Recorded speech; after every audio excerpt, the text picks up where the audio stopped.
5세기 로마 제국은 서서히 무너지고 있었어요. 바로 그때 중앙아시아 초원에서 온 훈족의 왕 아틸라, 신의 채찍이라 불리던 그가 로마를 향해 진격해 옵니다. 황제는 수도를 버리고 도망갔고 군대는 속수무책인 상황이었죠. 도시 전체가 공포에 떨고 있을 때 이 무시무시한 정복자 앞에 나선 건 장군이 아니라 단 한 사람이었습니다. 바로 당시 로마의 감독이었던 레오였어요. 오늘 우리가 함께 살펴볼 자료는 바로 이 극적인 순간에서 시작해서 교황 제도가 어떻게 시작되고 그 권위를 다져나갔는지에 대한 이야기예요. 청취자분께서 보내주신 자료인데요. 14장 교황 제도 베드로와 레오의 수익권. 이걸 통해서 어떻게 한 명의 종교 지도자가 몰락하는 제국의 실질적인 수호자로 떠오르게 됐는지 그 배경과 과정을 한번 깊이 파헤쳐 보려고 합니다. 네, 맞아요. 이 이야기는 그냥 단순히 한 인물의 영웅담 이렇게만 볼 건 아니에요. 여기서 우리가 주목해야 할 핵심은 권력은 진공을 싫어한다는 점이거든요.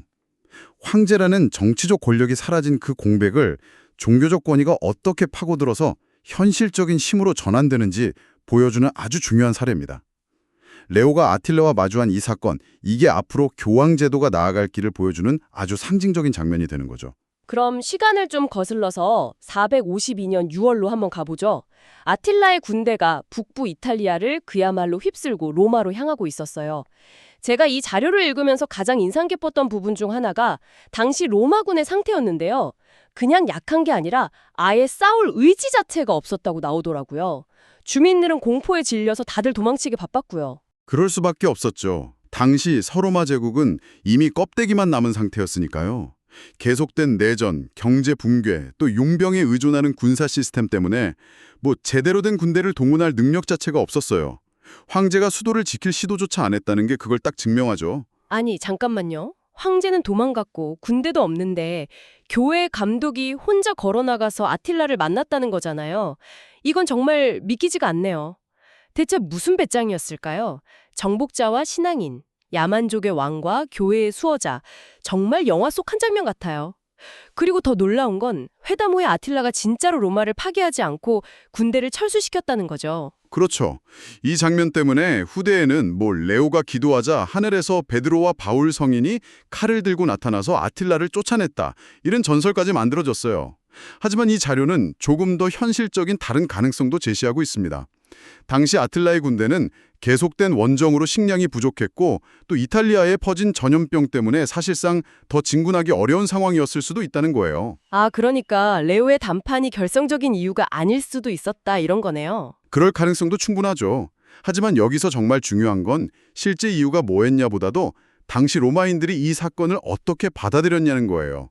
그들의 눈에는 황제도 군대도 해내지 못한 일을 레오 감독이 해낸 거잖아요. 그렇죠. 그들에게 레오는 도시를 구한 영웅이었어요. 이 사건 하나로 로마 감독은 기존의 종교적 권위를 훌쩍 뛰어넘는 어떤 새로운 정치적 역할과 권위를 얻게 된 거죠. 리더십의 공백을 종교 지도자가 완벽하게 메운 셈입니다. 그렇군요. 이 교황이라는 존재가 한편에서는 그리스도의 대리인으로 숭배받고 또 다른 한편에서는 적그리스도라고 비난받는 정말 극과 극의 평가를 받는 자리잖아요.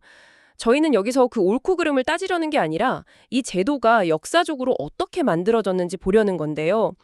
재미있는 사실이 있더라고요.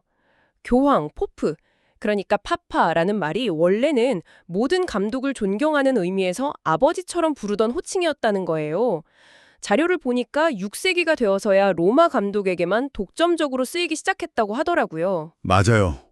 오늘날 우리가 아는 교황제도의 핵심 주장, 그러니까 예수가 베드로를 초대 교황으로 삼았고 그 권위가 대대로 로마 감독에게 계승된다는 이 수익권 교리 있잖아요. 이게 사실 아주 나중에 1870년 제1차 바티칸 공의회에서야 공식적으로 확립돼요. 하루아침에 생긴 게 아니라는 거죠. 아주 점진적인 과정이었고 바로 레오 1세가 그 과정에서 정말 결정적인 인물입니다. 그가 바로 교황의 권위에 대한 성경적 신학적 이론을 최초로 체계화한 사람이거든요. 그래서 많은 역사가들이 교황 제도라는 말은 사실상 레오 이후부터 쓰는 게 맞다, 이렇게 봅니다. 레오가 이렇게 강력한 주장을 할 수 있었던 게 갑자기는 아니었을 것 같아요. 그가 등장하기 전부터 로마라는 도시가 가진 상징성이나 또 교회의 위상이 좀 남달랐던 배경이 있었을까요? 아니면 그저 평범한 여러 감독 중 하나였나요? 아주 좋은 질문이에요. 당연히 배경이 있었죠. 레오 이전에도 로마 교회는 다른 교회들 사이에서 특별한 존경을 받고 있었어요. 몇 가지 이유가 있는데 첫째는 역시 로마가 제국의 수도, 영원의 도시라는 상징성 때문이었죠. 자연스럽게 서방에서 가장 크고 중요한 교회가 될 수밖에 없었어요. 둘째는 규모의 문제고요.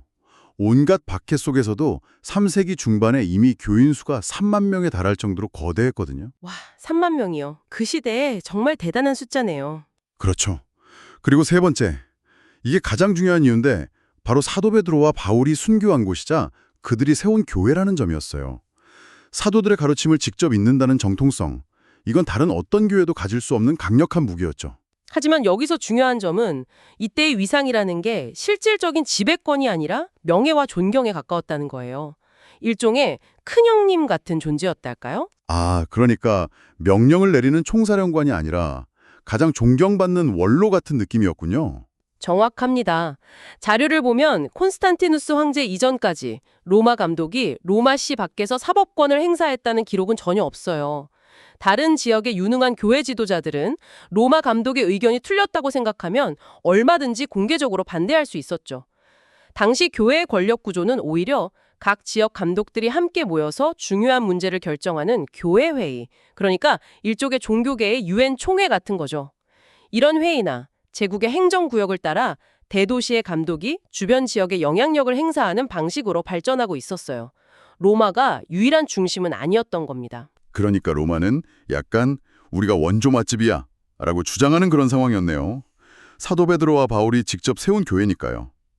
그런데 갑자기 황제가 제국의 수도를 지금의 이스탄불, 즉 콘스탄티노플로 옮겨버리는 대형 사건이 터집니다. 정치의 중심이 옮겨가니까 교회의 권력 지도에도 지각 변동이 일어나기 시작한 거죠. 네, 바로 330년에 콘스탄티노스 황제가 수도를 옮기면서 로마 감독의 위상에 아주 강력한 도전자가 나타납니다. 바로 콘스탄티노플 감독이죠. 결정적인 사건은 381년 콘스탄티노플에서 열린 종교회의였어요. 이 회의에서 콘스탄티노플 감독은 로마 감독 바로 다음의 명예를 차지한다. 왜냐하면 그의 도시가 새로운 로마이기 때문이다라는 결정이 내려져요. 이건 뭐 로마 입장에선 뒤통수를 맞은 거나 다름없겠네요.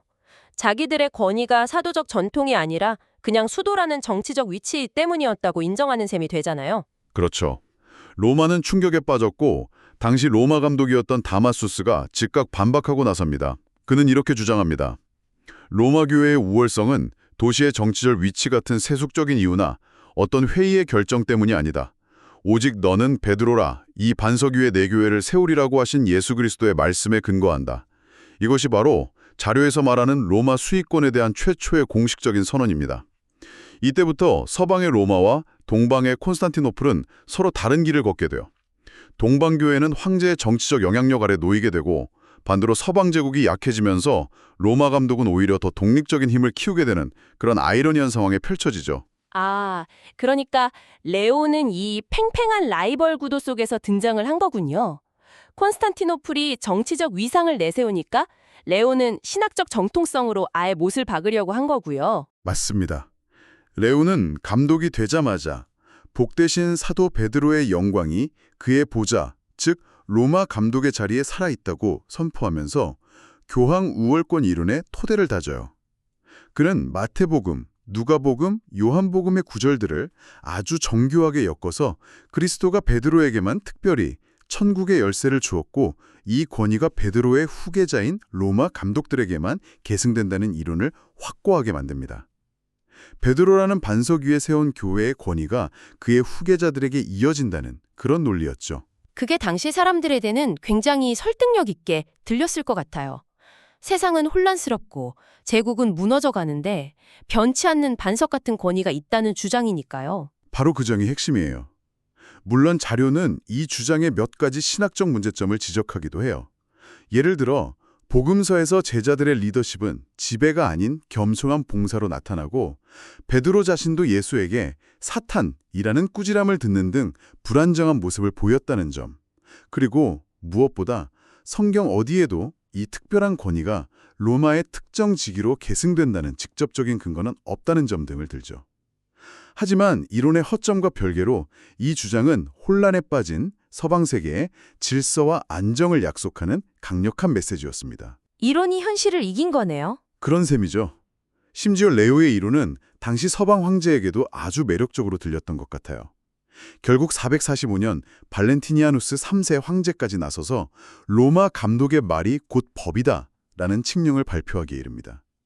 레오의 교황청에 출석하기를 거부하는 감독이 있으면 군대를 동원해서라도 강제로 데려오라고 명령한 거예요. 사실상 국가가 교황의 권위를 공인해 준 거죠. 와, 이제 정말 종교적 권위를 넘어선 실질적인 권력이 됐네요.